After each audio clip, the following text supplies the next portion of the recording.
Sa buong mundo, tinatayang 80% ng mga plastik sa dagat ang nanggagaling sa lupa. Kahit kasi ang basurang nakatambak na sa dump site sa mga kabundukan, madalas umaabot pa rin daw sa karagatan. May paraan para mabawasan ang basurang tinatambak sa mga landfill. At isa ang Barangay Potrero Malabon sa mga komunidad na yumakap sa sistemang ito. Good morning! Basura! Tuwing umaga, Basura! rumoronda ang tinaguriang waste warriors ng barangay para house to house na mangolekta ng basura. Basura po!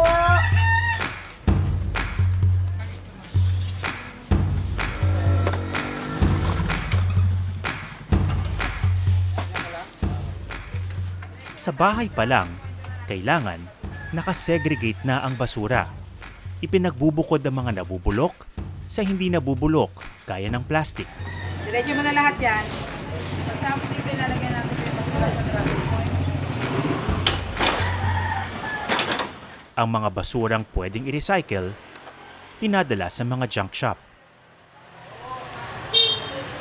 Plastic bottle na hindi malinis. Ang nabubulok namang basura, dinadala sa Materials Recovery Facility o MRF para sa composting.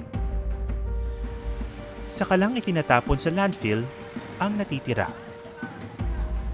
Effective ba ang Materials Recovery Facility as a solution to solid waste? It's very effective. In fact, for us, we call it the heart and soul of ecological solid waste management kasi kung walang MRF, hindi mabubuhay, hindi magiging successful ang ecological solid waste program. Sa kanilang 95% compliance rate, ilang beses nang kinilala ang Potrero sa kanilang solid waste management program.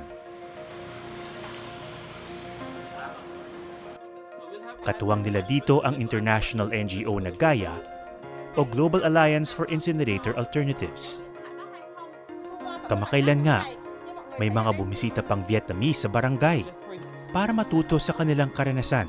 We need to end the narrative that poor people are the problem. Here, we see that they are actually leading the solution. Sa usapin ng plastic, dalawang bagay ang ating nakikita. Una, hindi nakokolekta. At dito pumapasok yung papel ng gobyerno ng mga syudad ng barangay natin. Marami sa mga syudad natin, wala pa ring waste collection services. Ibig sabihin, yung mga tao, kahit gusto ko, wala akong choice kundi magtapon ng ibang basura ko sa kung saan-saan lang. Sa ilalim ng batas, dapat may MRF ang bawat barangay sa bansa. Pero sa datos pa rin ng COA, 39% pa lang ang sumusunod dito. Sa pag-aaral naman ng Gaia nitong 2023, mas mababa pa nga ang numero. 10% lang daw ng mga barangay ang may gumaganang MRF. And what's the problem? Bakit ganon? Maraming dahilan.